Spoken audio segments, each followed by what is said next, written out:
What is going on, YouTube? It's the brain of the mainframe here, Nile Scala with the POPXP, and it's Thursday, and you know what that means? It's time for the Week in Pop, and joining me is the POPXP's crew, Miss JVD, Mr. GRIZZ, and the Swiss Army knife of a creator. That's right, he's always here on time for dinner, Mr. Adam Lawson. Everyone, how you guys doing? We're doing good. I thought this was a mukbang. It is a mukbang. Okay, gotcha. Good. It's a liquid mukbang. Liquid mukbang. Well. Yeah. Sorry there, guys. I didn't get the memo. I thought it was a chicken mukbang. Oh, what do we got? Where's the chicken from? Is that Burbank Tender special? greens. See? I knew it. Some sort of Burbank chicken. Some sort of Burbank chicken you get. I mean, think about it as Tender Greens is that place you can go to where it's always good. It's never amazing or award-winning, but it's always really good. And you dive in and you're ready to go for the POPXP. There you go. What's the dip and sauce? A choice tonight. It's gotta be a sauce. Yeah, it's mashed potatoes. I'm dipping. Yes. Fried chicken. Yes. Jen understands. That's the way to do it. That's the way to do it. Jen understands. Very acceptable. Yeah. So let's give a big shout out. We've got Matt Follett in the chat, Andrew Wilson, TJ James. How we doing tonight? Aria, how you doing? Kat is in the house. Who's Jeff? Who's this Jeff Ulrich guy? Beta Ray Will. He's going to be very excited. Yeah, Beta Ray Will's going to be very excited tonight. Awesome. Who else we got? We got Fish Chozo in the house. Heroinberg, good to see you. Death Metal Hero, welcome back. Man, Whoa, so many people in here. So many people. Calamity Gannon, welcome. Snuggy Jr. Snuggy. Beta Ray Will. Snuggy with that chicken. Finger licking. Snoochie Boochies. Hello, chat. What's in Chun-Li's sack? What is in Chumley's sack? And speaking of sacks, Jen, what is in that sloppy sack? Wow, did you say called a sloppy sack? What? Like that. I thought we were talking about chicken. I have chicken in my sack. What? I wish you did just pull out like a big rotisserie and put like your fist in the little hole and just started eating it. In the hole? Yeah, and the chicken. The cloaca. The chicken hole. What up, Adam? Well, I mean, the chicken hole. The chicken hole. All chickens have a hole. So what's in the sack, Jen? What do we got? What's in the sack, Jen? What do we got? Exciting. This just came yesterday. So this is fresh out the box, my sack. Oh. All right. Okay, there's the sack. Pretty hefty. It's gorgeous. Wow. Okay, It's I like that. gorgeous I like sack. that. All right. Let's see. We got here. It's a shirt. Ooh. Is that some merch? Wait a minute. It's band merch. I am using my psychic impression. I'm using my psychic skills, and it's band merch. It is There bad. it is. Yeah, Wow. it's a band called. Don't make me big. It's a band called Unprocessed. They're Nice. amazing, and the lead. Is that what that says? I thought that said Kung Pao seasoned. Wait. Yeah, I see Wait a that. minute. I see Kung seasoned. Pao. Yeah. I see Kung Pao. that. Yep. Kung Pao Yep. seasoned. You don't know metal font? It's metal font. It's a thing. I mean, metal. I mean, Luke, who's out here in our crowd tonight, can understand that metal is a real font. It has It is. real meaning, and the fact that you cited metal font, Jen, you went up a It's a notch. thing. And the professor has spoken. Well, The professor has spoken. He knows it. He knows everything. He's brilliant, I say. Brilliant. Is that all that's in the sack? Do we have more? No, but you keep interrupting me. I'm sorry. So anyways, Unprocessed, awesome band, one of my favorite bands. Artificial Void, I used some of their songs for my rock opera in 2019. They just released a new song called Dead Rose. Super awesome, totally should check it out. Can't wait for their new album. They're from Europe, I don't know, like Germany or something. Nice. Death Metal Heroes digging that logo. Kat, that shirt is cool. I love that art. Oh my god, how many Lloyd things do I Burton, have in here? lots of horns. Lots of horns. Andrew Wilson, poo poo platter. That's right. Kung Pao seasoned. Kung Pao seasoned. Oh, okay, here we I go. can't unsee that. Oh, what do we got? Protect the hero.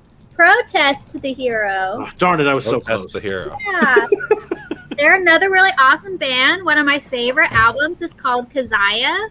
It has like a whole story with 3 main characters, so it's really cool if you read the backstory and see like how all the songs like come together. Fortress is also really good. I don't really like their new stuff very much. They're really like Rush inspired, which I'm not really like a big fan. So You don't like Rush? Wow, that was just What? totally painful. That got said. What? That literally got said. What do we do now? Like, I don't know if you should stay. You Like, should this watch- doesn't make sense. Watch the Rush documentary on Netflix and then come back to Hang me and on. tell me you're not a I fan. feel like this is appropriate right now. This is how we're feeling that you just said you don't like Rush. yeah, that's pretty much the faces that you guys made. Wow. I don't know what this is. I It feel like has- you should throw that in water and it expands into something. This has love music, hate fascism.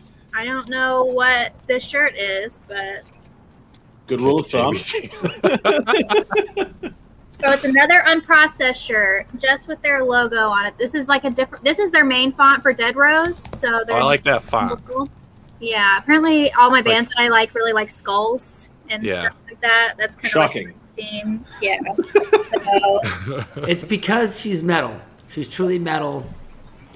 I mean, And I I feel like Jen. metal buns. Oh my gosh. I feel like Jen, music. at a different time, you would have been the one who was searching out the small indie band at the local club, and then you would know all their songs, and you would know the band members. Am I mistaken in this No, identity? she's like that except the going to the club part. Yeah, I don't go to the Yeah. I go to the concerts. She goes to the They should get venue. on Let's my call it a birthday. venue. She searches out those kind of bands though, for sure. Yeah, most Yeah. of those are pretty obscure. Well, I like this comment. So when does JVD get the POPXP sack? POPXP merch. Pop sacks. Whoa. That's a good- I think we're definitely going to have to brainstorm this one. Yes, Nile. Yeah, I think that's a business. Could it be a new business? for Monthly us? sack in the mail. Is it Shirts, big? Is it small? beanies, stickers, keychains, so people I can like it. that's everywhere.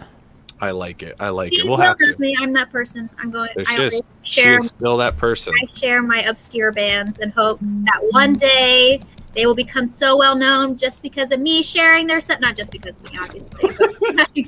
But Maybe because they're talented. Too far. Yeah, I know, right? But Maybe they actually know how to play, Jen. Maybe their talent can get them somewhere. they're gonna invite me backstage and we're gonna hang out. I'm gonna 100%. get to ask them what their favorite color is, and that's my favorite question to ask people. Is it really? Yes. Okay. Interesting. Interesting. You should ask every one of our guests that come on. Just ask them what their favorite color is. Oh my god, that's a lot of pressure. I'm sweating already.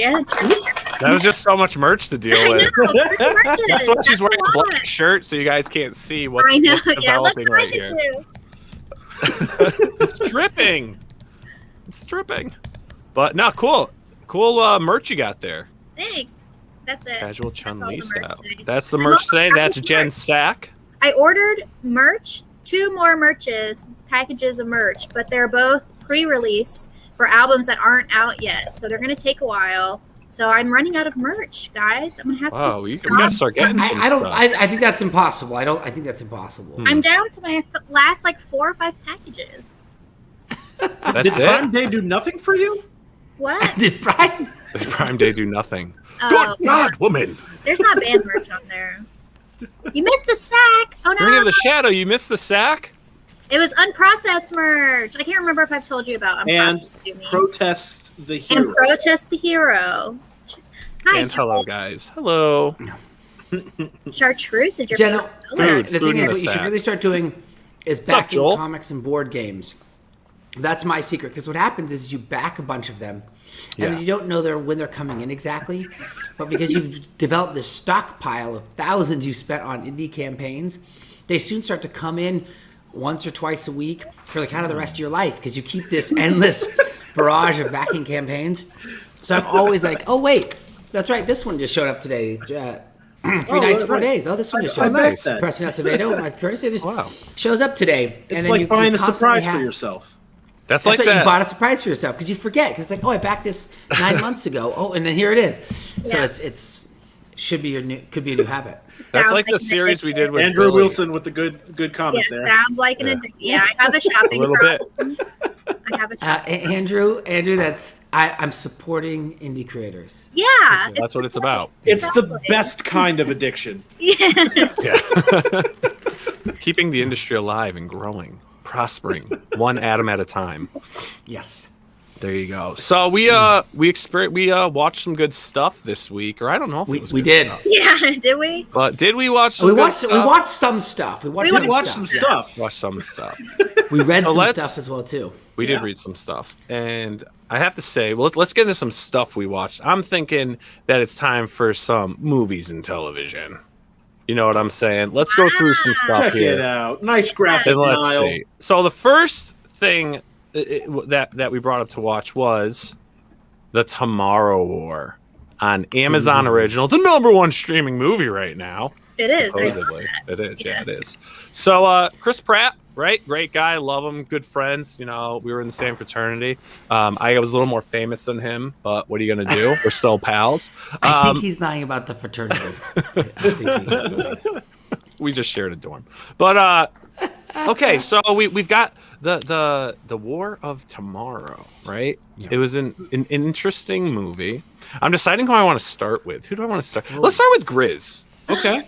GRIZZ. Let's leave please, this. Grizz. So, I mean, this movie, looking at the trailer, I was like, okay, I'm getting some Edge of Tomorrow vibes, and I actually really enjoyed that one. So I was I thinking, love it tomorrow. I was thinking this had some potential. I like Chris Pratt. I always find him to be a good balance of funny and action. In a lot of his stuff.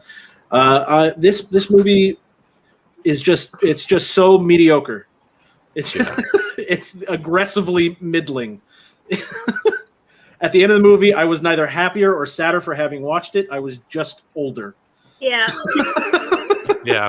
that's a good point. Yeah, I like that. A lot of good action. A lot of really, and the aliens looked cool. The aliens are were very cool. designed. The aliens were. I Great. loved it. the tentacles that would shoot out the thorns. Yeah, really Such a cool. cool thing. And just the nature of the aliens, their movement, really special. But I agree with you, and the hard part about GRIZZ, I don't know if you felt this too, in some moments, it's hard to feel like, wait, this could turn itself around. Yes, Right? 100%. Like when you got Chris and Yvonne Strahovski, which, by the way, her and I did a movie together called The Canyon, way back in the day before she booked Chuck, and I drove her home from Arizona from that shoot. I was the first AD. Anyways, that's my experience with Yvonne. She's a great, really wonderful woman. But when you realize it's the daughter and it's the dealing with the dad and that he left the family, and you're like, this is really kind of turning itself around, and it could become really good. Yeah. And then it didn't get there. just It didn't. It never got back there. It got worse. It just didn't. Yeah, no, it just got worse. And then it ended once when they got back, and then it ended one more time when they went to the ship with that real cool volcano. They dropped the volcano at the beginning, paid off at the end. You saw that coming from 1,000 miles away, by the way. Okay, but did you really But- did you think that the way that we would get to the volcano would be through that same high schooler? Like that's the volcano yes. expert? I like a world. Once they said it, do you know anyone that knows anything Yeah. about volcanoes? It's like, Yeah. And we okay. talked to the military. Could you help us out with this? We've Yeah. got no idea what to do. But this 13-year-old really does. Yeah. And off to the races, and lo and behold, it was no problem to dig a few hundred feet under the ice and uncover this. Anyways, Without not to any get way- money, no funding. No funding. No funding, it's no problem. But they looked great on those snowmobiles. There was some Boy, great did snowmobile they. chases. Those snowmobiles. And the director, Chris, he did a pretty good job of taking a script and at least pacing it in a way so that it moved, but you just didn't have any substance. So by the time your brain settled onto the fact that there was no substance there, they quickly cut away and started to distract you until the end when you realized that sandwich had no meat on it. There was just no meat. There was just mayo and bread and a picture. And a It was picture of interesting meat. that you and Chris mentioned Pratt. it was interesting you Yeah. mentioned the pacing for me because I felt like the climax of the action happened in the first half of the movie. And not like, so like normally you build until the third act, and then the third act you have your big moment, and then you get a little bit of a, downhill slide to the end of the movie. They peaked way early in terms of the quality of the action, and then every subsequent action scene after that was like, yeah, this is good, but like it's not building anymore. I was But- very disappointed. It was a letdown on almost every single front except for J.K. Simmons' biceps. Yes. Yeah, That- crap, he is buff. He's still Like like at those 60s Commissioner Gordon muscles. At that he put 66, on. he's looking pretty good. I'm gonna He's step freaking up ripped. my game. He's I ripped. He was love more that. ripped And the than shame Chris was. Pratt. He was. And didn't you think also too? It's Skydance is Tom Cruise's company was involved with it, and in some way, don't you feel like that role was built for Tom Cruise to play, but then Chris Pratt played it, who I love, but he has a comedic element to him, whereas Tom Cruise brings like this pensive intensity to everything he does. Yeah. That maybe that movie could have benefited from. I mean, it's kind of hard to upstage Tom. I mean, it's kind of hard to beat that. Whereas I feel like Chris's skills, in Guardians of the Galaxy is like the perfect realization of his talents. And I felt like this movie didn't utilize his talents very well, right? Like his comedy wasn't actually that valuable in it. Instead of it being making it fun, it actually just kind of undermined some things. So it was an unusual arrangement. Yeah. Jen, what do we got here? What do you got? I wrote a lot of notes on this one. I want to hear it. Let's focus. All right, now we're on Jen. I'm going to read it so I don't fuck it up. All right. So I wrote that it was a really cool concept. Like, it was like a really good idea. I thought it was very interesting. But all the parts before the war where they started, like, fighting and stuff were just absolutely unbearable. The whole family crap at the beginning. Like, the acting was so horrible. Just like literally just so terrible. I was like rolling my eyes and laughing every 5 seconds. Like I did not give a crap about the kid and just like all this stuff. It was like really terrible. I guess, but that was like the whole point was that the screenwriter said that he was inspired by being a father. And I was like, ugh, please. Yeah, kids. Yeah, Yeah, kids, they're so dumb. I know. Yeah. So Yeah, I guess they don't inspire anybody. Yeah, they don't to do inspire anything. us. Yeah, Jen. Kids. Totally not. Good thing you came up Yeah. with that. Good job. I do think it's I'm very glad you fitting. wrote that in your notebook. It's very. I She's made like, sure to write kids, that down. no. It's No. perfect that Jen, like the thing that she's like opening out of the gate, the thing that bothered her the most was the family loving each other. At the beginning of the movie. She's like, this is really upsetting. It was the whole first part of the Jennifer movie. Hates Families 2021. I need that on a shirt. Yeah, put that on a shirt. What was that? We got our graphic. What? That was just What? before my eyes. What? What was that? Yeah, I loved it. What Loved are it. your other thoughts, Jen?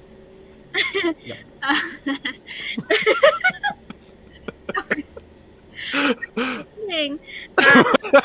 You sweat a lot. I know. So why did I wear long sleeves? I don't know. Street Fighter. Anyways. Okay. Oh, the other callback was the dad having the airplane. Oh, who distrusts the government but can totally fly us in an airplane? It's like, oh, fucking of course. Like, Yeah. so that was really annoying. I wrote the aliens were really cool. But I did say one thing that she never had to tell him that she was his daughter. Like, she could have just never said anything, and we would have saved a lot of time and annoyance with this whole family bullcrap some more. Like, they should have just left that out. And plus the whole paradox, you don't really know what's going to happen if you like knew that. So anyways, I would have saved a lot of time and annoyance if they would have just left that out. Yeah. And my other thing was this the same thing I had with The Quiet Place. So his wife was just smarter than every other fucking scientist on the planet. Super When- convenient. Yeah, like no one thought that, that they were already here if they never found a spaceship. Like that didn't seem that far of a conclusion. Like, how was she smarter? It was not a leap. Yeah. It was not a leap. Not No, a big I leap at know. all. This right here, too, just really got me, by the way. Flying to know. Russia undetected. Really? Well, Really? they were busy. Jen, because carry on. Carry on. the world was ending, so like they were busy. They're busy trying to get some people reelected. No, the total absurdity, like you're saying, Jen. You're right that it's the 13-year-old, it's a 13 or 14-year-old boy who has the answer on volcanoes. It's we fly past Russia, no problem. is the fact that the daughter happens to be this world-class machine gun user and world-class scientist, all rolled up into one with no drawbacks, and she looks great in her underwear. You know. Yeah, I mean every plot problem in the movie is solved by someone within 1 degree of the main character. Yeah. Yeah. Like they don't have to work hard to find any solution to anything.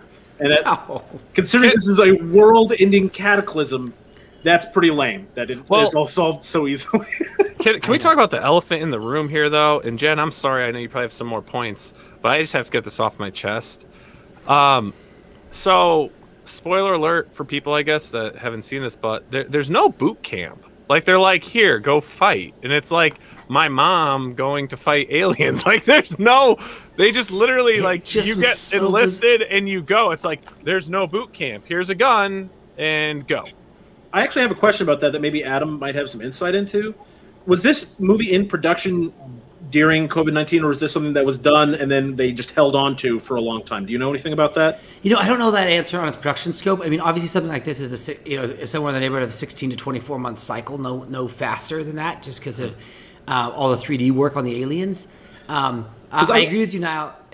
Oh, go ahead, GRIZZ. I was thinking that the reason that they made it so that all of the soldiers just wore whatever clothes they were wearing and all that stuff might have been from restrictions, or like they weren't able to get everything that they normally would have access to during a typical production. So I thought maybe that was just like a way to get around it, but it was pretty lame. Yeah, but what's odd about that, though, is that the actors were in close proximity on many occasions. They were in groups, and actors were, during COVID, were allowed to take their masks off and bring their own, and wear clothing as long as people were vaccinated. Not vaccinated, whether they're tested.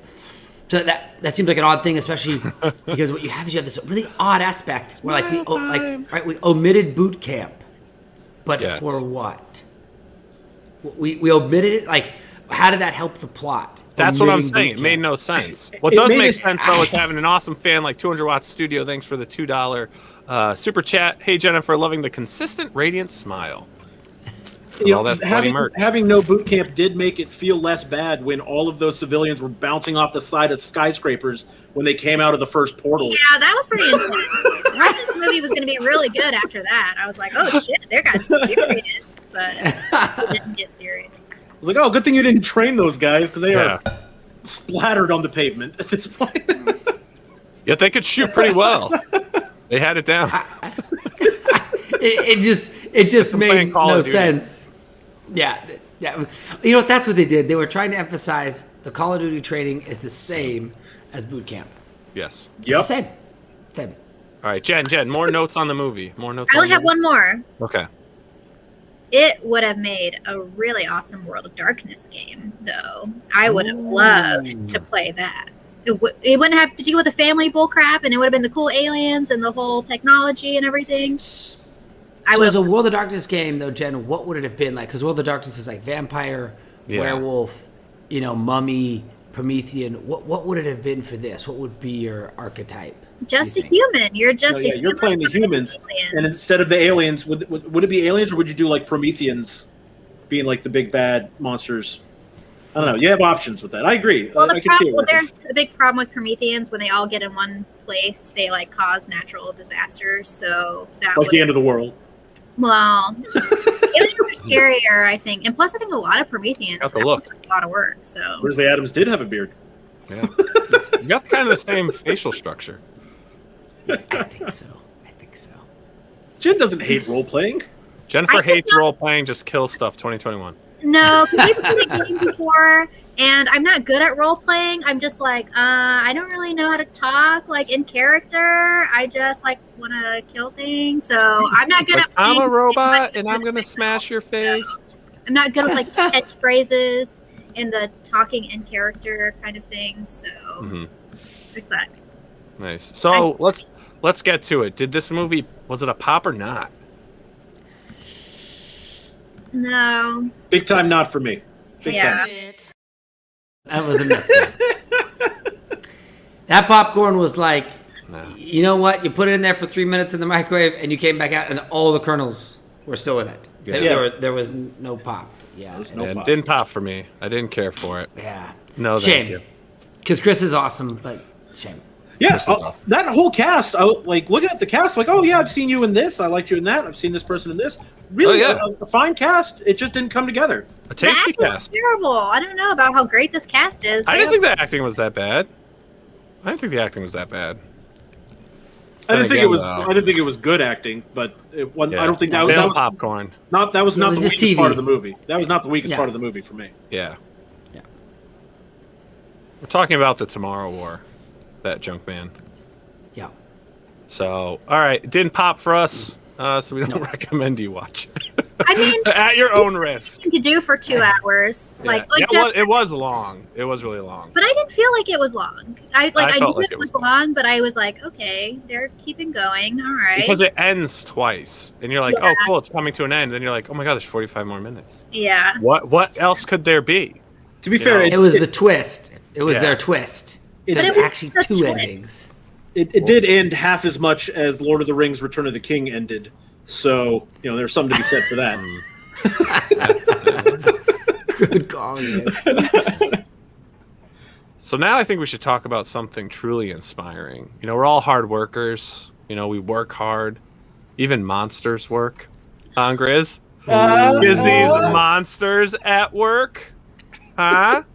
Yeah. Good, so good. Did everyone here even watch it? Who watched it? I did. Did you watch it? Yeah. There was 2 episodes. I watched the first one. I only watched the first one. Yeah, that's it. That's fine. Don't worry, nothing changed in the second one that you didn't catch in the first one. That's fair. That's absolutely true. All I know is that I was watching it hyper focused. Watching this. And I have to say that I'm going to speak on quality, right? Because, it was all right. It was freaking monsters. It wasn't like, oh my god, this is amazing. But I have to say, for a series, it's a series. The quality of the CGI, the animation, was right there as if this was a theatrical release. So they did not spare the quality of CGI in detail. And then, the voice acting's top notch. Basically, everyone that's been in the movies is revoicing their characters. And then you got some of the new characters. And it wasn't bad. It wasn't bad at all. It holds up. No, I mean, from an animation standpoint, what Disney is doing on their shows, the budget spend is unprecedented. They've essentially changed television, the scope and quality expectation, so that cable TV is not going to be a thing anymore. With Amazon spends, Netflix spends, and Disney spends, they've changed. From somebody who works inside the business, the whole industry just took it and went dumped it on its head. Yeah. So the animation scope is amazing, but what I felt like this, and maybe GRIZZ, I don't know if you felt this too, because I know you're a lover of Pixar material, and I, in general, have loved so many of it, and I really like the original film. This idea that they're turning a scare school into a comedy school, and here's this guy kind of puttering around in the janitorial side, trying to figure out his life in Monsters Incorporated. It just felt, it just felt so anticlimactic, so pedestrian. Yes.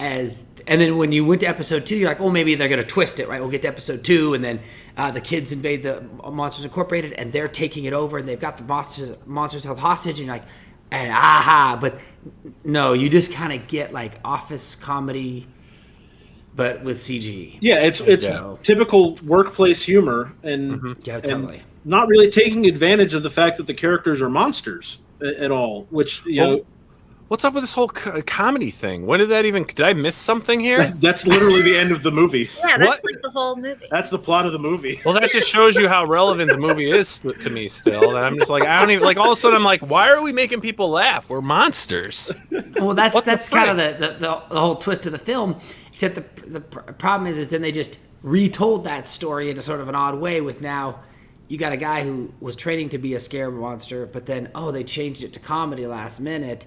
So now his whole life's plans are thrown out the window, except garbage. People trying to train to be funny is one of the least exciting things to watch on TV. I mean, Jen, what's your take, Jen? Potty jokes without the potty.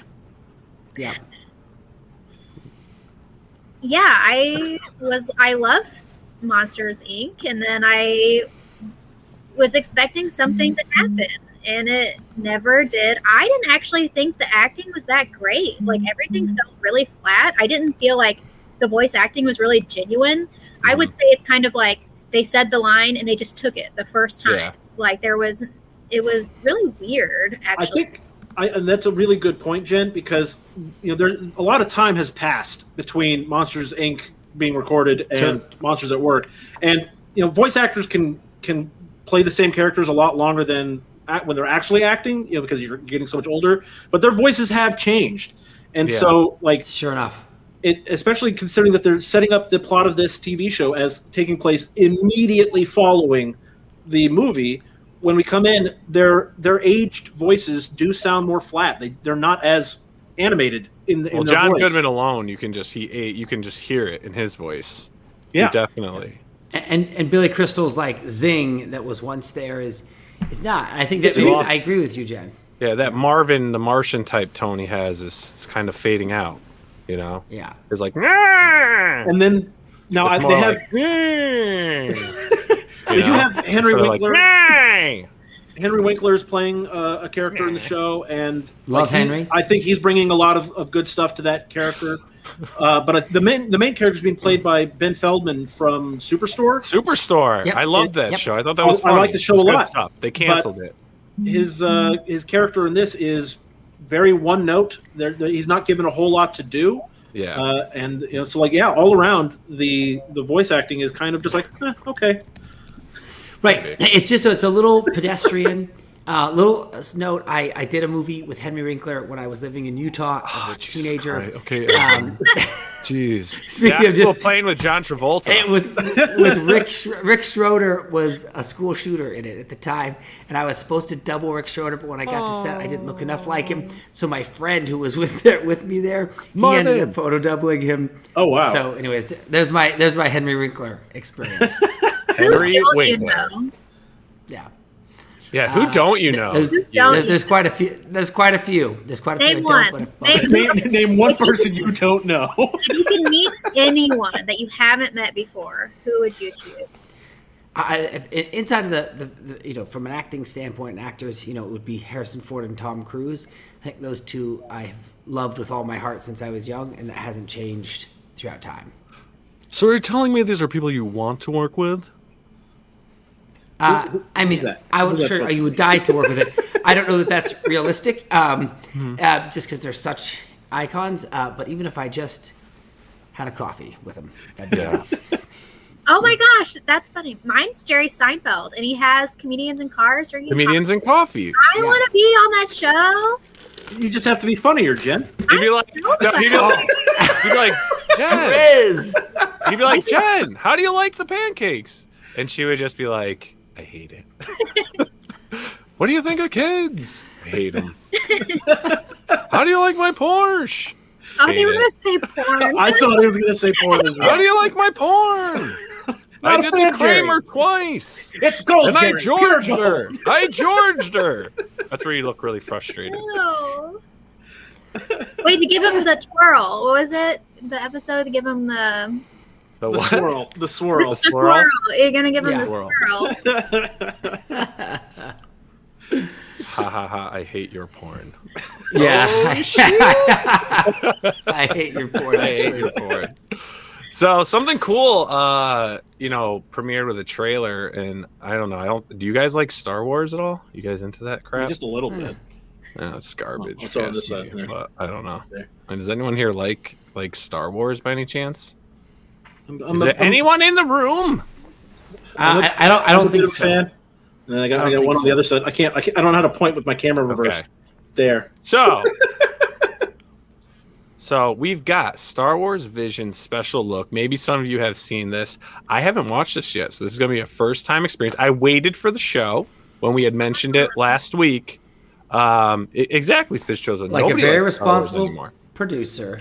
So I'm going to watch this for the first time. We're going to fill it with commentary so we don't get any strikes. And let's play this bad boy. Let's do this here. Please. We're gonna keep you. Oh, okay.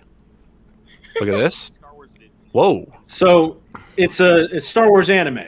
It's all anime. Yes. Just in case you didn't have any idea. Look It's at that anime, art, yeah. Look at this. It's all Japanese writers and directors. Really? Yep. Now, is this the first time Star Wars has been in anime format? Yes. Yes and no.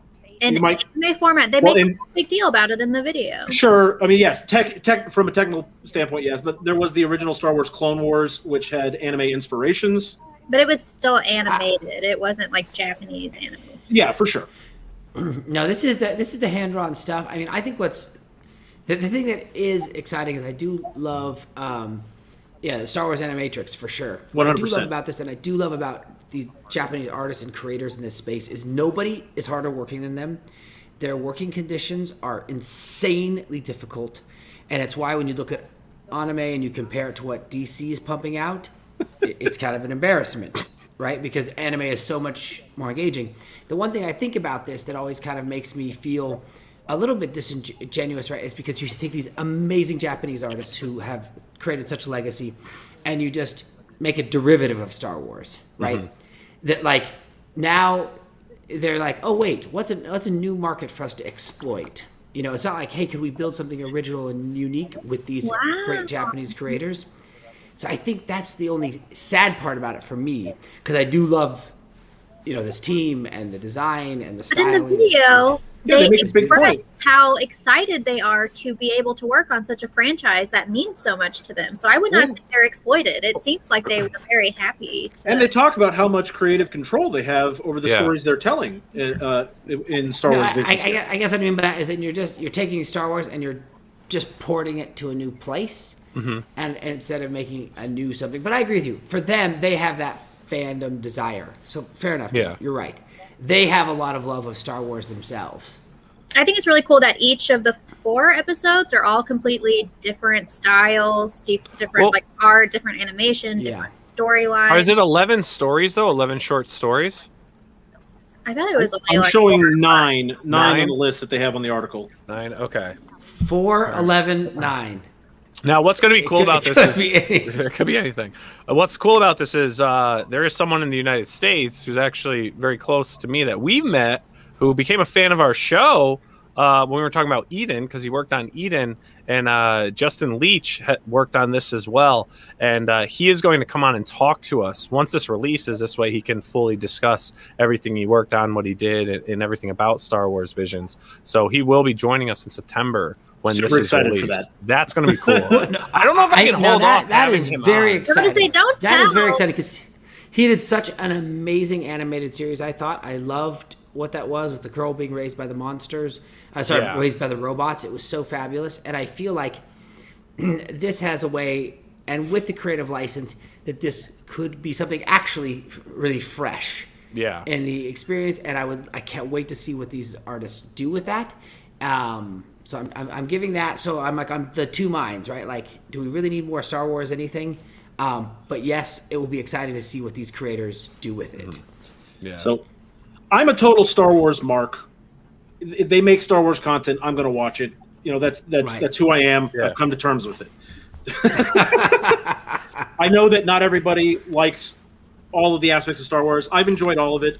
Nothing has ever gotten as good as the original trilogy, of course, but there's been some good efforts. I'm hoping with Star Wars Visions to get fresh takes on the Star Wars property, because that's all I've actually really wanted Disney to do, even more than the sequel trilogy. I wanted them to start telling stories in the Star Wars universe that weren't just generic Star Wars movies. Give me a crime noir story in Coruscant. Give me something like that. Give me something new, just completely different stuff. And I'm hoping we'll get some of that with Star Wars Visions. Did you feel like that happened, Grizz, with The Mandalorian? Did that? Yes, exactly. And that's why I love The Mandalorian so much, is because they did take a different approach, giving you that Western / samurai feel to the Star Wars universe. That's awesome. Yeah. So I'm hoping that with Visions we'll get to see through some of these different little vignettes that we'll get ideas for more things that they can do, and maybe Disney will see, there is actually a real market for us to tell non-generic Star Wars stories, and maybe we'll get more of that. Yeah. I think, I have to say, though, I feel like Star Wars is definitely a good fit for anime style. Because from what I saw in that video, like I said, that was my first time watching that. I'll probably watch it again when I'm alone by myself, sad. But, it was gorgeous. All the artwork in there was absolutely gorgeous. And I kind of agree with Death Metal Hero that I think we all just want good stories that allow us to enjoy the science fiction fantasy and escape from reality for a little bit. And one thing I'm learning as I explore anime more is they're really good storytellers. And it's just for me, it's some of the animation is what I have to get used to. But I think that looks really good. I think it looks really good. Told me is in the trailer. They talk specifically about one storyline where it's. How did you know? Brian. In the Applebee's. Give me another lava cake. But you gotta make sure it doesn't melt all the ice cream before it gets delivered to you. That's the problem. I'll be right at the curb. Trust me. Sitting right outside the front door on the Sitting right outside the front door. Anyways, there is a story specifically about a master and his Padawan, and that's kind of like the training. And so it's like they're introducing like the sort of samurai aspect of it into a Star Wars. Like it seems to go very well together. So I am actually cautiously optimistic. So. Plus, lightsaber duels are made for anime. Let's be real. Yeah. Lightsaber duels. That was missing. Yeah. I didn't watch The Mandalorian, and I was just like, well, there's no point. There's no like lightsaber combat. So. Oh, but there's Baby Yoda. See, that's the main reason why everybody was on about the Baby Yoda, and I just wanted to throw up. I like The Mandalorian. I like Din Djarin is pretty dope.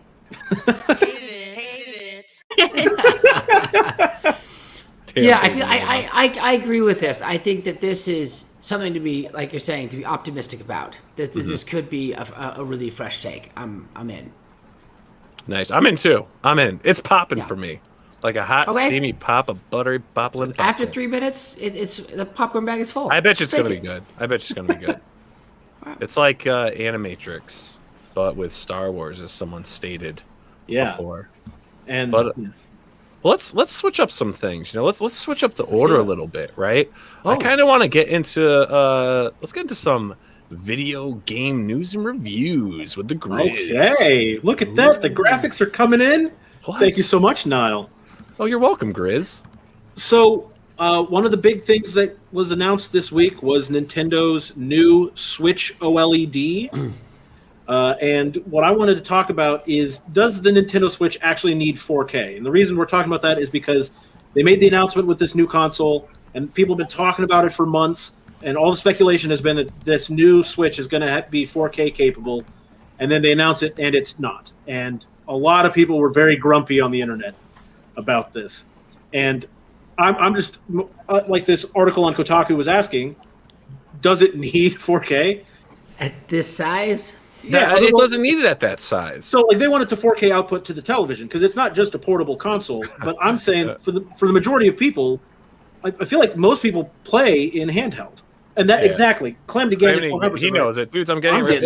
It looks great. It looks cool, and I mean, the Switch is a nice console. It really is, and it's a great concept. You dock it. You got your TV. Maybe that's where people want their 4K when they dock it. That's where people are upset. But Nintendo Switch games, like, no offense, they're not like the most detailed games. It's not like what PS5, what Xbox is putting out there. I mean, that's like the actors look freaking real in these games. Like, you're like, wait a minute, is this video or is it CGI? Like, you're not getting that with Switch. They're more simple games. They're more enjoyable, friendly games. Like, do you really need 4K to see is not necessary. I don't need to see Mario's pores. Do you need to see the individual hairs in Mario's mustache? We know he's Italian. We know that there's more mustaches on that body than just under his nose. I mean, we don't need to see it.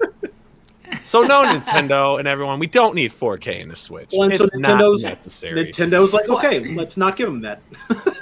Well, here's the thing about it is, though, I do think, though, GRIZZ, I'm a Switch owner. I love Switch. And I think that the disappointment about this is it's getting hard to innovate, right, in the game space when it comes to hardware, right? And there's also console updates, and especially when there's a lot of resentment about buying a console because it's expensive, right? It's going to cost you $300 or $400 to get something new.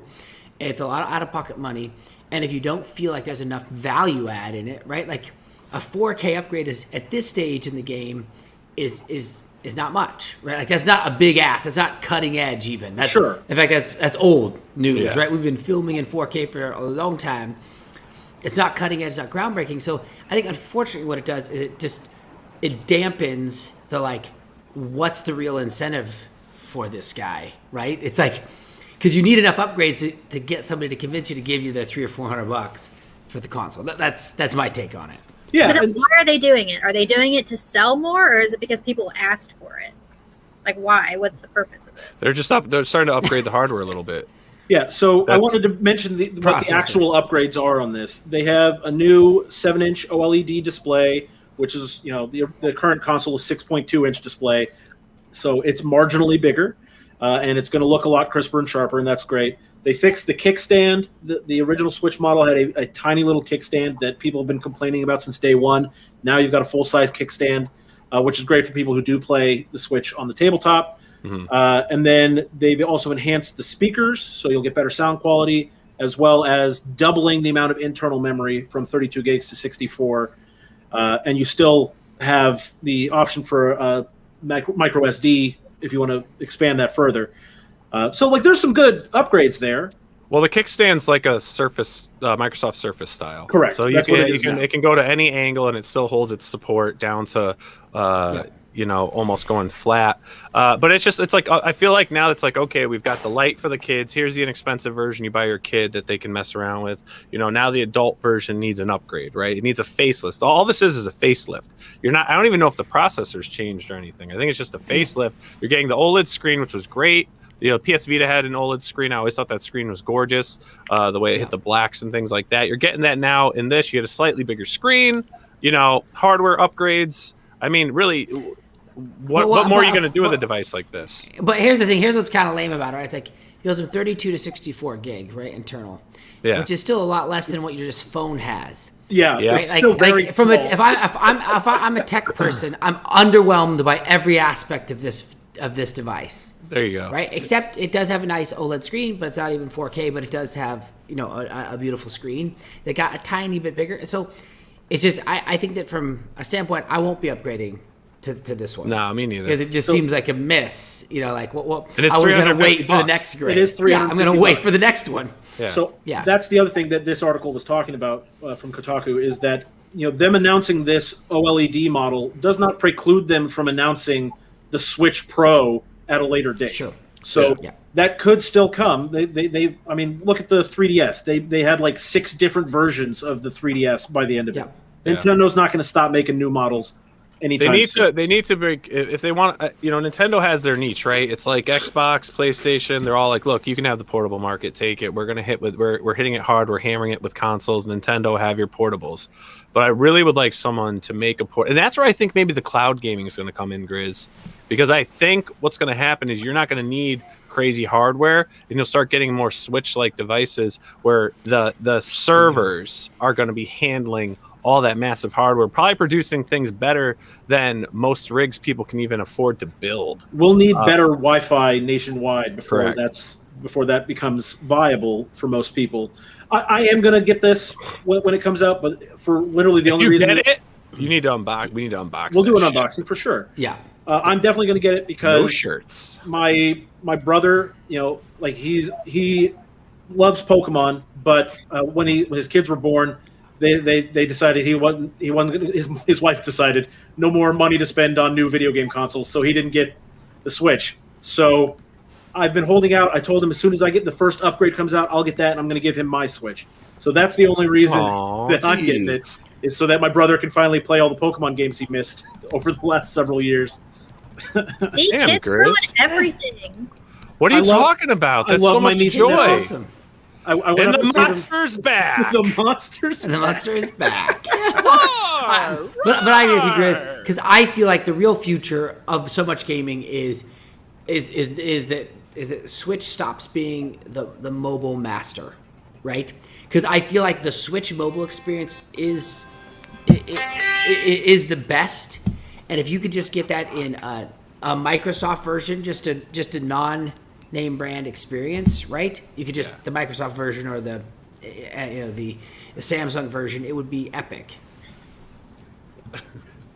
I mean, I agree. That's where we're heading. Yeah.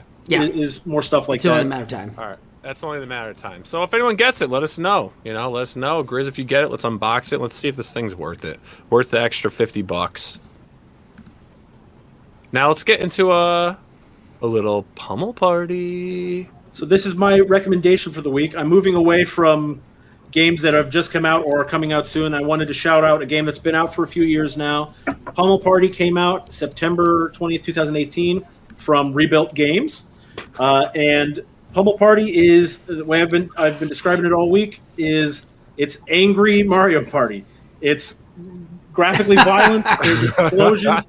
The mini games involve shooting each other. It's an adult Mario Party. And so if you like Mario Party as a kid, it's great. As a kid, I love Mario Party. It's my favorite Mario game. Period. I still like it as an adult, but it's like a bad commercial. They have all sorts of great mini games, and just like the classic Mario Party experience, a lot of them are extremely frustrating to control, and I think that's done by design, which is kind of brilliant. And it again, only kind of brilliant because you kind of hated those after a while. Yeah, but like. I don't know. It's kind of, they strike a good balance with Pummel Party here. Of there's this one where you're racing these micro machine type cars around a track, and it controls like really poorly. But the frustration that your friends get while you're playing kind of makes it enjoyable that they're so frustrated. How do you play this? Is it on Steam? It is on Steam. It is only $14.99. So not a super expensive game. You get items and things like you do in Mario Party, but you can set like traps. There's spaces where the Grim Reaper will bind to you, and whenever someone stands on that, they steal keys, which is like coins to give to other players. Hey, there's that racing car one I was talking about. But yeah, I mean it's all the fun of all the mini games that you love from Mario Party with a more mature twist on it and a lot more customization for your characters that you're playing as. Let's play. Play with me. I would love to, and I've been playing. Wait, we could all play though. We can all play together. We play live. I mean, we certainly could if everyone purchases this game. It's only $14.99. That's what I'm saying. It's very, very affordable. Dude, a Pummel Party, I could be in on this. This looks rad. It looks fun.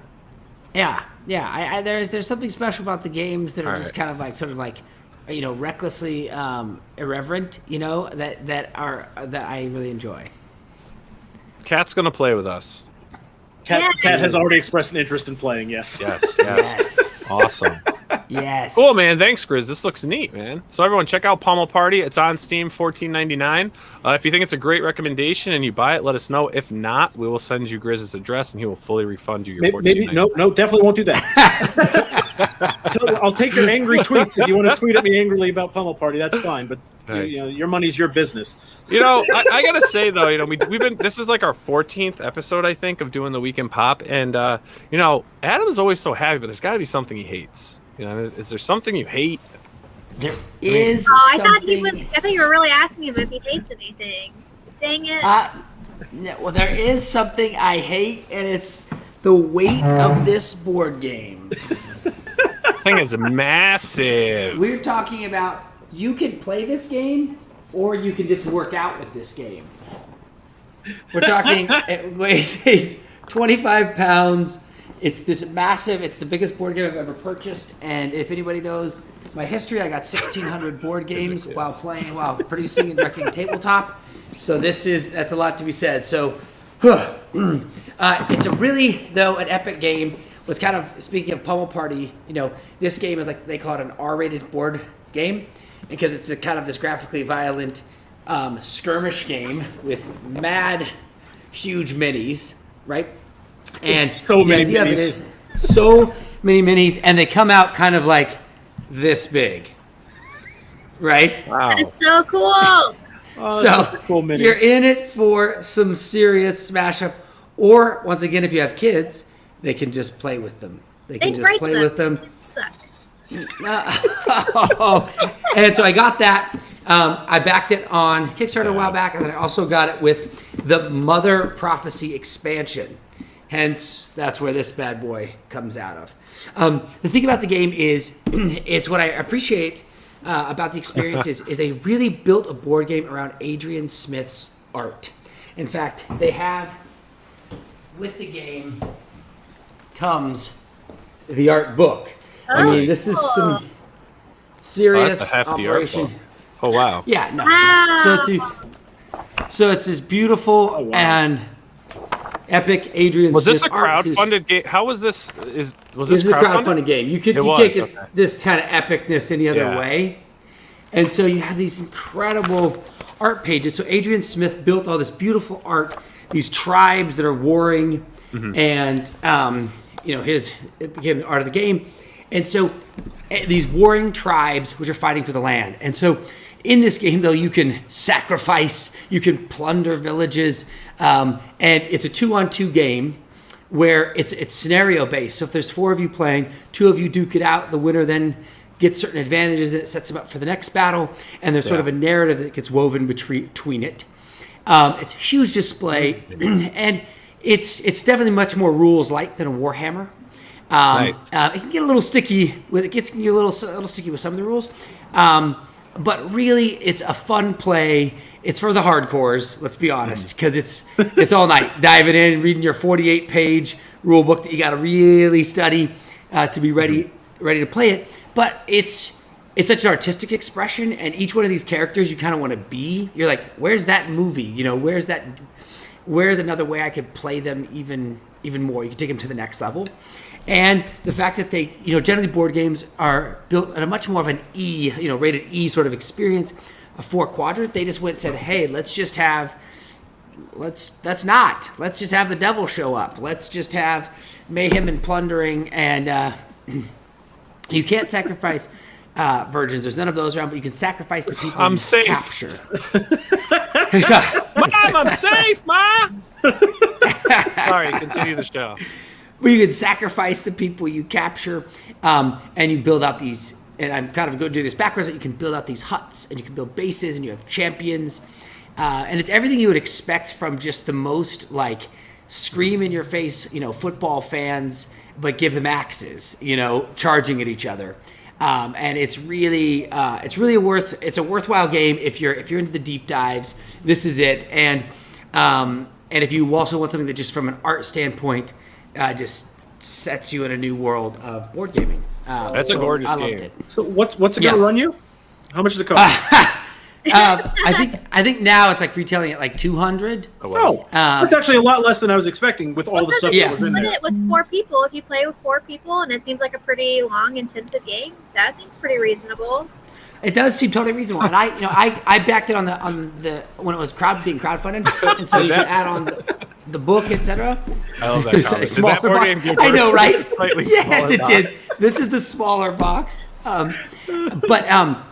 so the thing about the experience with Cool Mini, I think really, was maybe their opus of an experience. This game, and now they've kind of just gotten into doing Marvel games and other sort of derivative games. But this was a truly original piece that is worth seeking out. It's a gorgeous looking game, man. How many figures come in that minifigs? So many you can't count them. Really? But let's Okay. get the exact number. It is. I'm just going to be a minute here. I'm just going to go ahead Nice. and count Death this. Pusher says, I respect Adam's passion for the game. It does look cool. Yeah, it is a dope game. And so you've got 103, a mere 103. Wow. How long does it say Figurine. the game takes? It's saying it takes 1 hour, What? and that's about right. That's yeah, it? to play. That's how for long it 2 takes people. to play. How long does it take to set up? Yeah, about the same. Okay. About the same. Yeah. Yeah. So to get yourself up to speed, especially round 1, is at least a full hour, if not more. But imagine, but that's a gameplay, and usually that's about what it is for 2 people playing. And the one thing I do like about skirmish games is crazy. you can play them and have just as much fun with 2 as you do with 4, which is uncommon for most board games. Wow. That's cool, man. Thanks And for not sharing that. nothing, 103 minis for $200. If you bought pre-painted minis for D&D, that's going to cost you well above $200 to get 100 yeah. minis. Yeah. Yeah. Yeah, no, they're not pre-painted. They're coming in grayscale. Oh, that's true. That's true. But I mean, even buying the non-painted minis But the detail of these bad boys is not what the D&D sets get. for sure. Oh, If that definitely. was a Warhammer model, that would cost you $50. Easy. Right. Yeah. That's right. It would just get you that model. Yeah, it does. And so yeah, get in, Very cool. hate. Well, kind of speaking of minifigs and figures, let's get into some toy talk because a good friend of ours has a campaign going on. So let's get into some toys and collectibles. Boom. Boom. Cyberfrog. First wave Cyberfrog action figures. If any of you guys are fans of Ethan and Skyber, you've been following his journey in the past few years, having campaigns hitting over millions of dollars with his Cyberfrog franchise, his character, which has actually been around for about 25 years for those that weren't too familiar with it. But the Cyberfrog figures are actually here. So let's play the video and let's learn a little bit about this. Created comes back. You mind if I tell you about my toys? I love this toy, the modern Cyberfrog action figure. This is the Jewel Protector of Earth. That is our Cyberfrog. Look at him. I love this toy. He has it within himself to turn back the Vespas, undoing the damage, the poisonous colonization of the Vespas. You can see that we've used this nice, super shiny chromium paint. You are going to love your Cyberfrog toy. The toes all bend like this, super flexible foot. People wanted an ankle rocker. I love so toes. The foot can go back and forth. A lot of articulation. Well, we added the ankle rocker. This is all of the articulation that's available for this toy. Pretty cool. That's pretty cool. Now, if we get to $400,000, this is what you're getting. We've set this campaign up with stretch goals, a nice honeycomb stand display with articulated arms. This will get included with your toy. At $450,000, all of the toys get one. At $500,000, we're going to give your frog a total of 3 sets of hands. We've got them sculpted here. Gripping hands, and then he's got fists as well. Of course, there's also the additional chicken fist, which those people who signed up for the early email notifications list will be receiving. $600,000, I love this. Let's give your frog an extra swap-out head with a toothy grimace. $700,000, this we have to get to. Let's give your frog a nasty bee-stung swap-out head. Ouch, anyone have a Band-Aid? Look at the stinger right through the bottom part of his jaw. But your kid is going to... And by the way, these toys, we're going to put them through a process so that they're going to be okay for your kid. They're going to be rated for 14 and up. If you've got an 8-year-old, a 9-year-old, we're going to make sure that these toys are okay for them too. At $800,000, and this is as far as we've gotten, $800,000, let's give your frog some firepower. If you remember Blood Honey, Cyberfrog hooks up with Chelsea.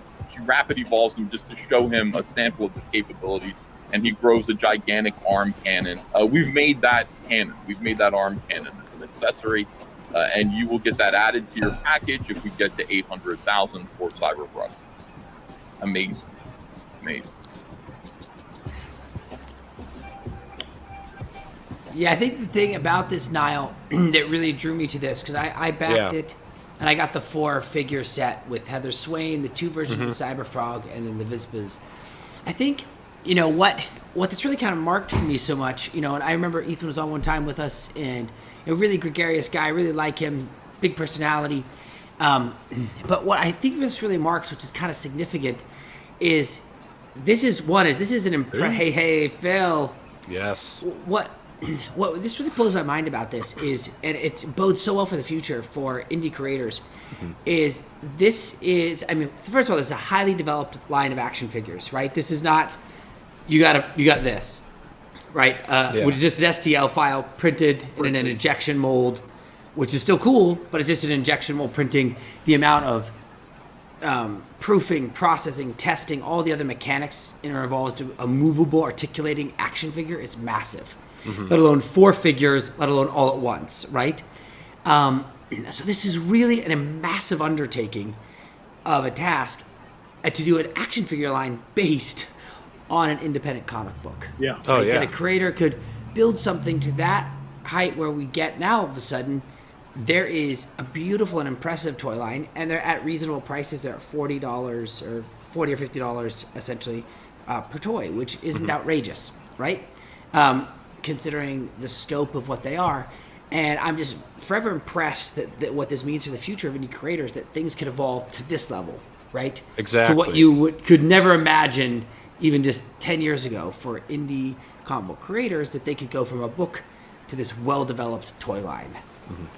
Well, it shows the growth of independent, an independent living, right? Crowdfunding, and using crowdfunding as your means of business. It's your store. It's how you do. It's your boutique shop. That's what that is. And he's showing the evolution of this and what's far capable. Whether you like the guy or not, The guy has built his fan base. He's built his publishing company. He's publishing others. He's bringing in a toy line that's high quality, like high-end toys where you can exchange out different hands, heads, different postures, the mobility of the joints. I mean, you can't knock what he's doing. Yeah, with with the price that they're at, getting the swappable parts is, that $40 would be a lot for a regular action figure, but when you start to add in those swappable parts, in addition to this being from essentially a niche, comic, it's not going to be something that everyone's familiar with. That's really not a bad price point for the amount of detail and articulation you're getting. Yeah. No, I totally agree.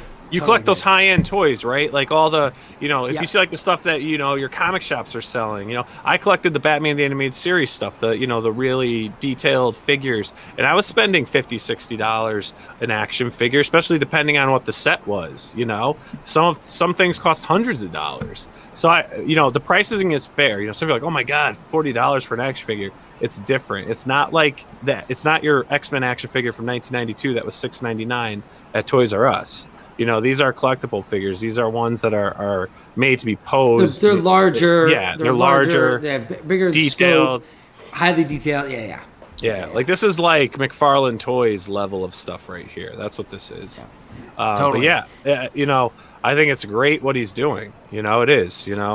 Screw the politics and everything involved. What he's doing as an indie creator, what he's showing can be done. It really is inspirational. No matter who you are. If you're angry at him, then you're probably jealous you're not there yet. But you can be, because he did it. Anyone can do it. Yeah, I think that's. Jen, you don't agree with that? I think that there is something to be said for that, to being able because you can kind of judge any book by its cover, but the results of something are really a better way to kind of determine the value of it. Yeah. And speaking, you want to talk? Jen, you've got an opinion here. Jen's got an opinion. No, thank you. I'll pass on this one. Well, you may not like that. It's not necessarily. It's about what, for us, it's about what he's doing, right? It's about, being an independent creator, what he's evolved in, as doing comic books, starting this off as an indie book back in the 90s, leaving it stagnant for so many years, and then growing it as a crowdfunded independent book to a multi-million-dollar franchise. Very similar to what Brian Pulido has been doing now for I don't know 10 years now through Kickstarter, doing his things. And you want to find another creator doing great figures like this, head on over to Kickstarter and see what Brian Pulido does. That's his realm. That's his realm is Kickstarter. You get the Lady Death action figures are high quality just like this. Again, they're going to cost you money. They're not cheap. They're not the action figures you get in the toy store. These are collectible, like diamond ordered type figures, high-end stuff, statues, things like that. So, he's another one. Two guys that have really crushed and shown what you can do in the crowdfunding arena. So if Cyberfrog's your thing, if you guys are on board, the link will be in the description of the show. You can head on over and back it. I know Adam's backed it. You got this one right here, right? The first wave set of 4. Yeah, I got a set of 4. I'm interested to see how they're gonna all shape up. Yes, awesome. And Jen will back this one as well, and she'll put it in her sack because she loves frogs. Frogs and bees. They're hornets. Well-known thing about Jen is her love of frogs and bees. Nah. So there you have it. That's some toy fun right there. Toy fun from a fellow independent creator. So we read some books this week too. Yeah. We read some books, and I don't know how I'm feeling about this books, but let's get into some comic book reviews, everybody.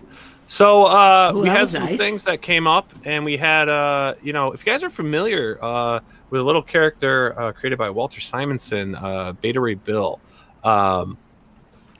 in the Thor realm, right?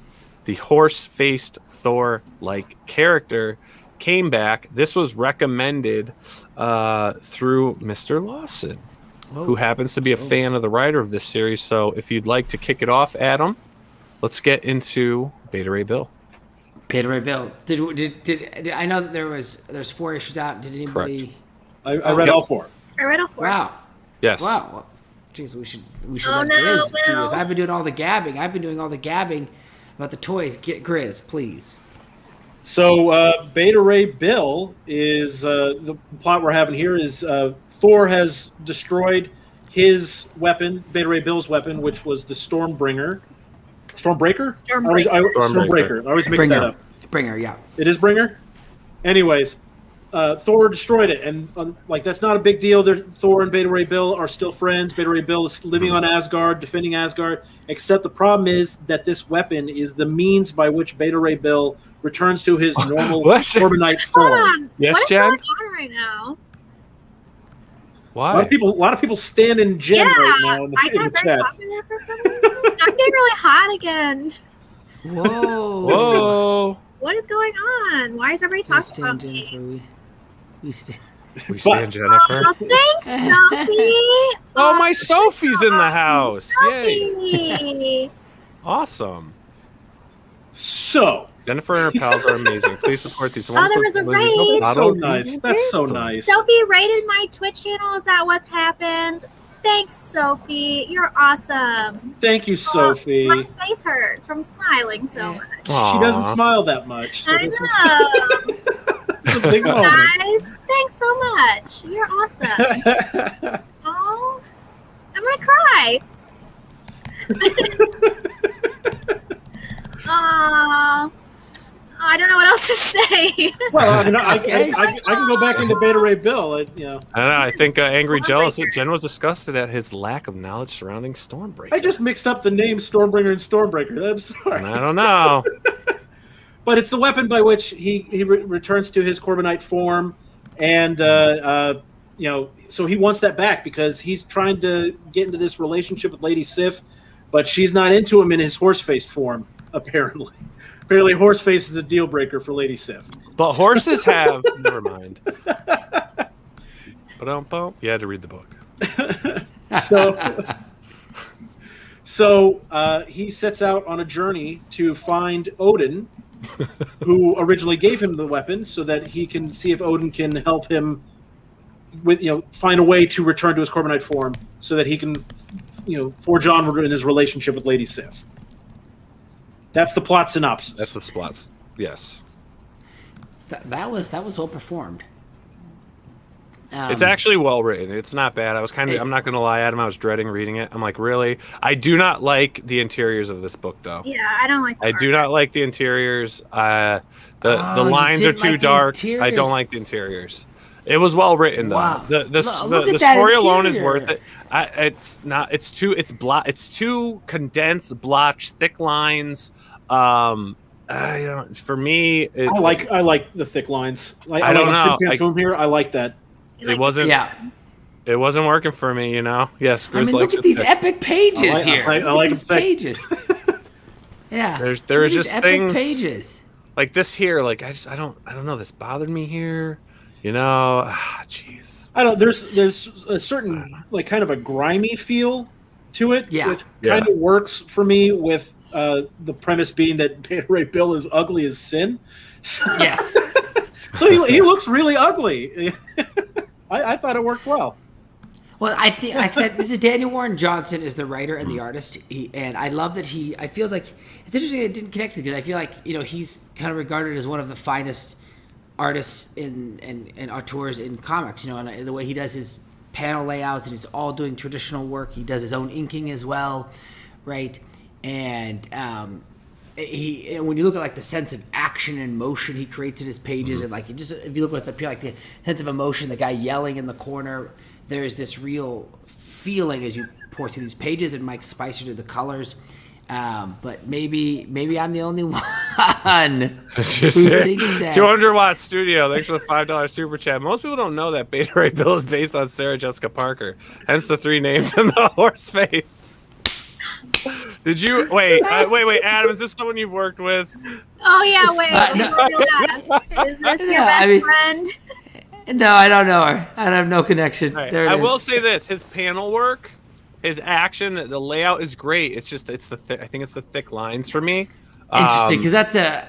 But his panel layout is great. His panel layouts. I mean, look at this. This is awesome. I like it. It's not even the lettering. I thought was fantastic in this because the letters just amazing. I do get a kick every time it says snatch or grab, as like the Yeah. sound effect. Yep. Well, it's cool because it feels very hand drawn. Yeah. The way all the sound effects fit into it, and they're layered like that. And I kind of like that feeling of like a hand drawn, handmade comic book. And I think that what I agree with you that Beta Ray Bill at first, like I wouldn't have gone near this if it wasn't Daniel Warren Johnson, right? Because I've loved his books Murder Falcon and Extremity so much, and so.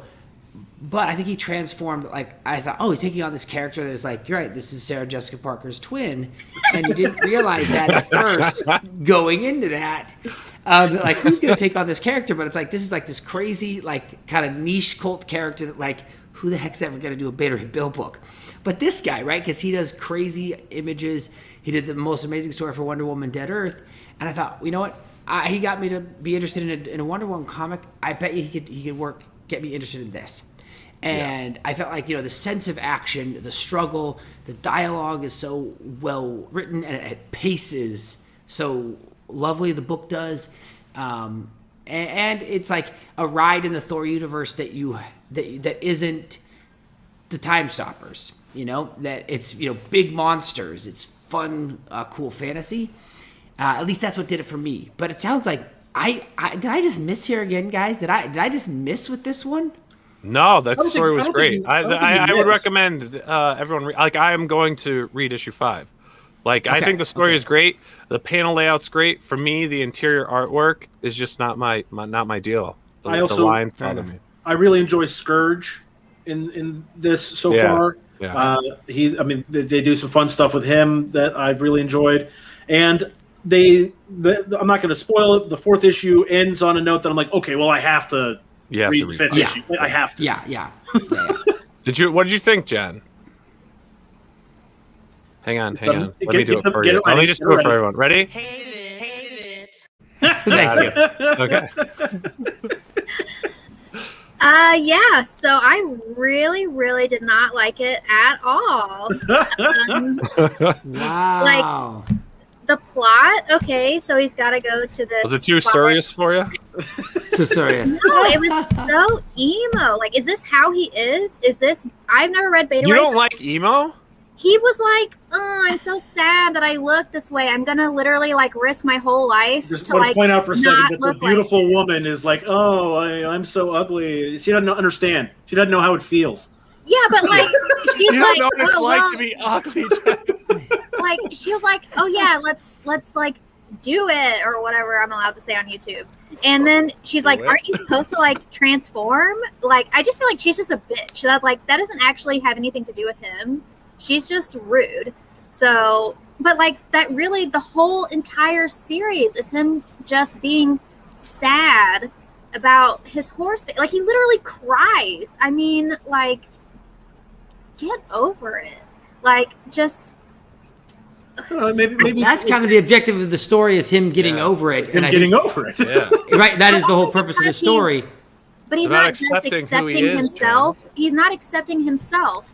He is trying to change himself by saying, okay, well, once I look this way, then I will accept myself, which is not a very heroic thing to think. Right, Then which she'll bang. is why I do feel like the last thing that's going to happen in this series is he is going to accept himself for himself.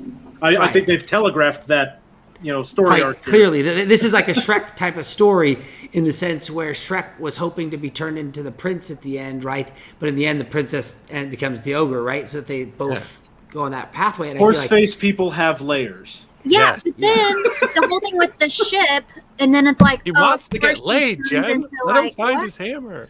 The ship He yeah, wants to when get stuff- laid. That's what No, the whole I book's know, but about. then the ship Getting turns laid. out to be this woman, and she's like, I understand you. And so it's like, that they're going to, like, get together or whatever. It's just so one-dimensional. Like, I don't think was they're gonna just get so- I don't think Well, you it can. was. I don't think they're gonna get. I don't think a together. ship Kinda and a missed it. man. I guess we're and going to a have to read the horseman. last issue to find out. We've got her, guys. She's going to read the last issue. Yes. She's gonna Just to have to prove read you it. wrong. Just to make Because she's that like, wrong. aha, see, he did it with a ship. That's an exhaust pipe. Yep. Ugh. I'm sure that is something we can expect from a Marvel comic. That is definitely something they will do. Probably Yeah, a so I mean, comic. once again, this isn't necessarily the Eisner winner, but I appreciate the experience of it, and it's like kind of, at least for myself, was something exciting in the Marvel space, which tends to not be. But Yeah, there's Jen, not much stuff in Marvel that's great. no, it's kind of a dud zone. But I don't think it right. was a miss. all right, Well, let's see. Let's see what Popped or she not thinks popped? about this next. Wait, we got a pop or not? Pop or not? Pop or not? Pop Oh, or not? pop. Pop or not? Pops for me. Popped. I'm going to give it popped. And Jen gives it Is it minus or not? 3 pops, so we come to a straight 0. Yeah. I appreciate how passionate you are about it, though, guys. Thanks, Jen. Thanks, Jen. Thanks, Jen. Thanks Not for at all appreciating condescending. that. See, the thing about it is, Jen, Yeah. what I'm trying to figure out is, Serious. Jen, did you like Meta Barons? Did you read Meta Barons? Jardowski's Meta Barons? Okay, I'm trying to find like where is your temperature? Did you I'm like gonna The write that Watchmen? down. Oh, I love 'Cause Watchmen. Yeah. So Meta Barons is considered by most as the greatest graphic novel ever written, ever made. Jardowski's, I mean, the art certainly has no equal. I think that's kind of indisputable. And it's this epic allegory story. It's this thick. It's a textbook. It's 550 pages, but it's kind of. So I'm just kind of curious, like if you hated that and you hated Watchmen, I'm trying to figure out what All right, no, I There wrote we go. TJ James, got all it. guys share the tragedy of the desire to get laid. It is. It's like the quest for the condom. Like he's out of condoms and he's now going to the He's gotta galaxy go. to find a CVS that's open that late.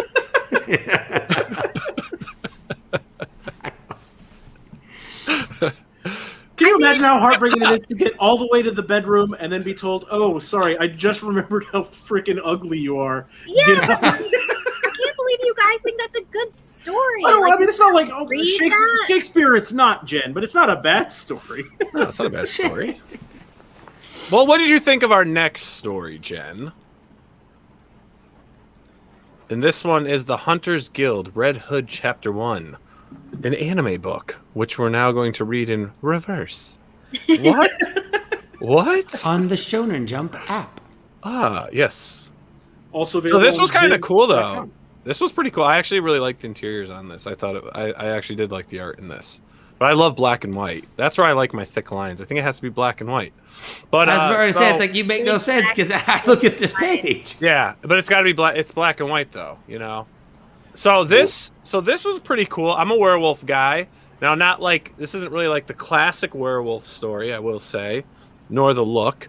But how did we discover this one? Was this from you, Grizz? This one was for me. So, you know, I read the Shonen Jump app pretty regularly for Rubes. a variety of. Like, I'm a big My Hero Academia Makes fan, so that's sense. I started reading the manga for that, and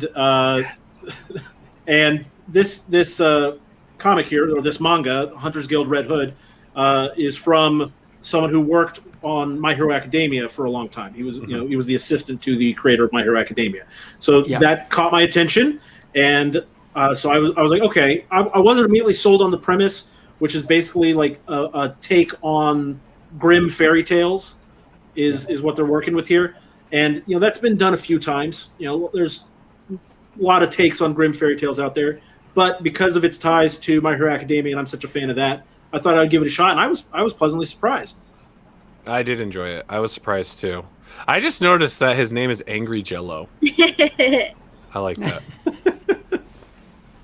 But yeah, so this was now. Adam, did you get a chance to read this? Yeah. All right, Jen. the first two chapters on the Shonen app. All right, Jen, we're going with you first. Me I need to know. first. Yes. I need to. Oh, wait, hang on. Before that, we've got another $2 super chat from 200 Watt Studio. I like my lines like I like my women. Thick. 200 Watt Studio gets it. Wow, I'm with you. Yeah. 200 Watt Studio, I think, is an important member of this community here. I know. MVP Fire. tonight. MVP tonight. 200 Watt MVP. Studio coming in. MVP. All right, Jen. All right, Jen. What are your thoughts on the Hunter's Guild Redwood Chapter 1? Please. Yeah, it was okay. Like, I don't want to read anymore. Like, I didn't care at all. All right, hang on. Let me get it. Let me set it up. And Free sequels time. We've been saying we needed this for weeks, and now we have it. It's great. Now it's worn out. No, I don't use any of them. We've already used all the usages of it. It's already dead. Over. It's already dead.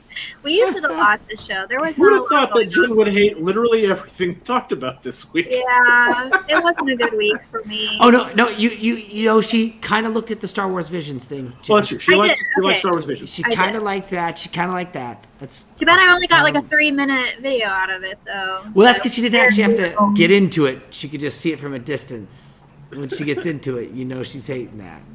Night, Beta Ray Will. I Beta will. Beta Ray. Beta Ray. Thank you for hanging out for our Beta Ray Bill conversation. Yeah. Yes. Beta Ray will. Yeah. All right, so this wasn't your cup of tea, Jen. You didn't Yeah, care for this. I don't know. Like, it wasn't bad, but I didn't really think anything was special, like, about it. I don't like these silly, loud, childlike main characters. Like, just goofy. I don't know. Naruto is not for her. Yep. Yeah, just Yeah. not my Definitely thing. not. Okay. Yeah, it's a mess. A miss. So, All right, it's a miss for Jen. Adam, what were your thoughts? Sorry, Grizz. Since this problem. was your pick, Well, I'm gonna have you. you know, do it's that. interesting that you brought this up, Grizz, because it makes you think a little bit of Scales and Scoundrels type of experience, right? Though I think I genuinely liked Scales and Scoundrels. Well, I've read more of that. I read the first volume, which was 12 chapters, I think, and then also the second volume of that. And I really quite liked the ride of it. Yes, TJ, you're right. Yeah. So I think I enjoyed it. It was fun. I just maybe think that this type of experience was maybe told better in a couple places, but I do really enjoyed. I thought it was well paced. I will back that, and there was really nice visuals. So I would say that like if there wasn't Scales and Scoundrels, I would just keep reading this. Do you know what I mean? Because I don't know how to say it. It's like you read it and you're like, this is pretty good. This is all hitting all the notes. But there's another one, something else I might want to, that I might read more. But I'm glad I read it. Yeah. No, I did enjoy it. I thought it paced well. Yeah. I thought it was kind of Yeah, cool. good It was a pacing. build up. It was a build up. I didn't read chapter 2. I probably will read chapters 2 maybe this weekend just for shits and giggles, see what it's about. But it's cool. And if anybody wants to read it, it's free. You can get the chapter 1 and 2 free, and I'll put the links in the description of this episode. I mean, what here's is the it, thing. Pete? Live? It's worth. Viz. If this is the kind of story you like, I would take a look at this story. And if you like this kind of art styling, as I would take a look at it, because it could be for most anyone who likes this genre. Yeah. Yeah. Grizz, would you say? yeah, and I think that this is, for one, is a good example of a story that I think has the potential to build to something better. We've only got the first 2 chapters, and the second chapter already had some big stuff happen in it that had some big moments. So I can see that there's going to be some more exciting things going on in the overall arching story of this manga, which is basically the main character Grimm lives in a tiny village, and they're getting attacked by werewolves, and they can't fight off the werewolves anymore. So they call in help from the Hunters Guild, even though they're a bunch of mercenaries and it's going to cost them a fortune. But they call in a hunter who comes in to help them find the werewolf that's terrorizing their town. Very basic setup. I mean, it's been done 1,000 times. But what I did like is when you finally see the werewolf, it's a fun take on a werewolf. It's not it's not generic, which I really appreciated. And so, Do you and have some of those pages, Niall? Yeah. Let me go through. I don't want to get yelled at for showing too much. Yeah, it shouldn't show too much. Okay. Never mind. Because it might show you who it is. we I should don't wanna probably spoil avoid it. that. Yeah. But the pedigree is there with the people who are working on this. They've worked on good properties before. Now, whether how instrumental they were to the success of My Hero Academia, who knows? But it's got me in enough that I'm going to keep reading it for a while longer. Yeah. Nice. Okay. Well, hey, I have been reading Neon Genesis Evangelion, the manga. The anime is my favorite anime of all time. I've never read the manga before. And so I like those children because they're all depressed and they're having to battle angels and robots and save the world. And it's not happy or silly or funny or anything. So I like children when they're depressed. nice. That makes a lot more sense now. That really changed things for me. I was It's a little like when you confused start before, to but it's- understand the universe, you know, and you Yeah. realize it's all just bad. The Yeah. veil has been pulled back, and God said, "Hey, here's how it all goes There it all down." goes. The Yep. key. But we got a 200 watt studio. Great stream, Jennifer. Got to go. Jack show is starting. I don't know what Jack All right. is. Yes, sounds depressing. Yes, indeed. Evil animosity. But yeah, cool. I don't know. That's cool. I'll read chapter 2. I'll let you know if I like it, Grizz. Popped or not? Popped or not? So far, it popped. I'm calling it a pop. Yeah, pop. No, You give it a pop? I think Yeah. it's readable. Yeah. No thanks. Yeah. Yes. No. But it's not the worst thing you've read recently, right? It's not the worst thing you've seen. No, it's not the worst. What was the better read this week? Oh Lord. Yeah. Beta Ray or Hunter's Guild? You absolutely trashed Beta Ray's story. Yeah. There's no way you're going to say that you enjoyed reading that more. Come on. But at least I don't know. Maybe if I would have read the second chapter of Hunter's Guild, like I feel like it has more potential. I feel like I would enjoy the second chapter of Hunter's Guild more than I would enjoy the last issue of Beta Ray Bill so far Okay. from what I have read. So I guess I will say I liked Hunter's Guild more. I think that's a very interesting take, Jen. Thanks. Nice. And Herrenberg, hit the like button and subscribe to POPXP. We're almost at to 100%. Awesome. Thank you, Herrenberg. And yes, anyone out there that in YouTube land, head on over to Twitch and make sure you link up and subscribe to Jennifer and GRIZZ's channel. Good Game GRIZZ. You can find Jennifer at Jennifer Van Damsel over on Twitch. And for you Twitch viewers out there, if you can help support us on YouTube as well, please head on over to the POPXP, click that subscribe button, click the bell to get notifications. And also follow us on Twitter, Instagram. Jennifer, where do you want your fans to follow you? Twitter, but my Twitter handle is just Jen Van Damsel. Couldn't fit Jennifer, so it's JENNI, no IFER. Jen Van Damsel. There you go. All right, Grizz. You can follow me on Twitter as well, at Good Game Grizz. I'm at Good Game Grizz basically everywhere I can possibly be Good Game Grizz. So look me up. It's in your name. It's in your name tag. Mr. Lawson, where are people going to follow you and everything you're doing? At Gifted Rebels. Gifted Go. Rebels. On Instagram, Gifted Rebels Co. On Twitter, Gifted Rebels Co. On Facebook, Gifted Rebels. But it's pretty much in that jurisdiction you're going to find us. There's a fist smashing through a glass window. If you're looking for the icon, come check it out. I'm a television showrunner by day, and by night I create comic books and board games, and he hangs out with us. several of them. And I hang out with this amazing team. Shucks. Oh yeah. And for those that liked, the Tomorrow War, we're starting to shoot the sequel. Yes. We just Oh, got you in had costume, the same so idea, we huh? just started shooting the sequel for that. And the Well, poster I mean, will the be sequel's out already soon. the sequel's already in talks. The sequel is already in talks. Yeah, People, it is. They've already did people the loved it. concept for the second movie. It should be a good time. I'm looking forward to it. Can't wait. And what do you got there? What is there? So this is fun. This is what? for anybody who backed the Kill Journal. This is the proofs that come in for anybody who's done that experience. So it's like what you get the proof pages that come in, right? So you can see the whole comic laid out. They're like with these little booklets, right? But then so you can check to make sure your double page spreads are all working. Right? Wait, they get copies of this? No. They don't get copies of this. This is what I'm saying. This is what comes to me. So you can check your double page spreads to make they all work sure they all work.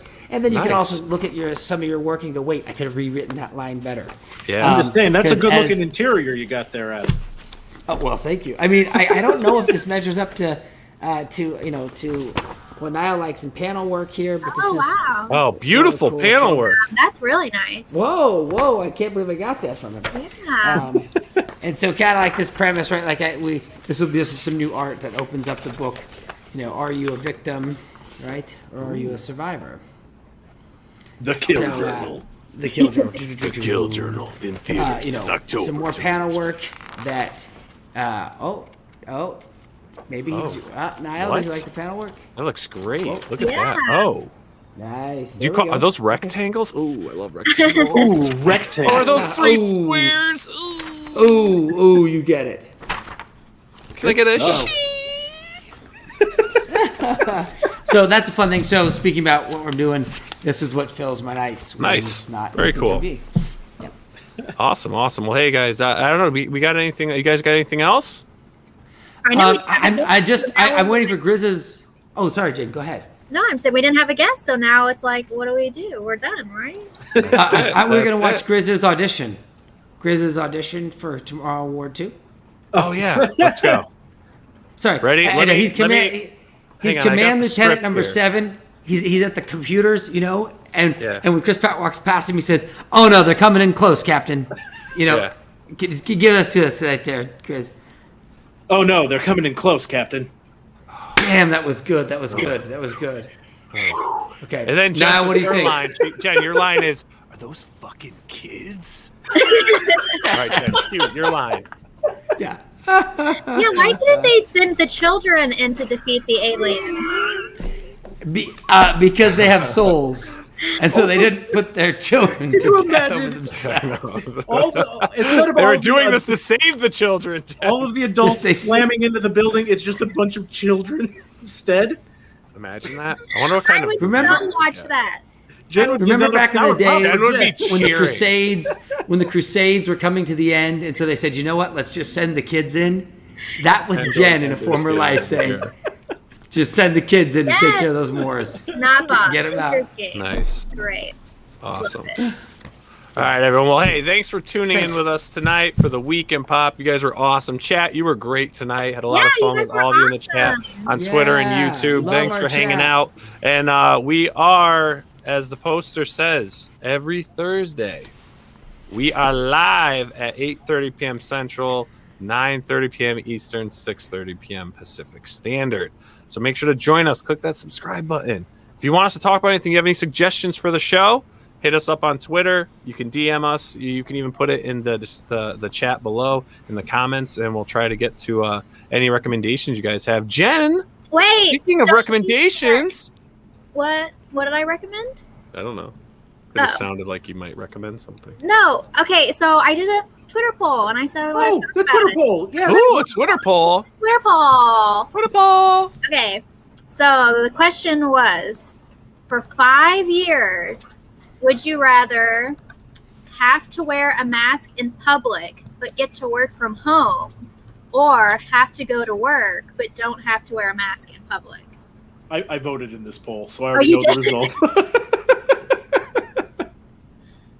And Why? I would happily wear a mask in public and work from home. I love working from home. oh yeah, I would too. Mask in public. I'll work from home. Thank you. Yeah.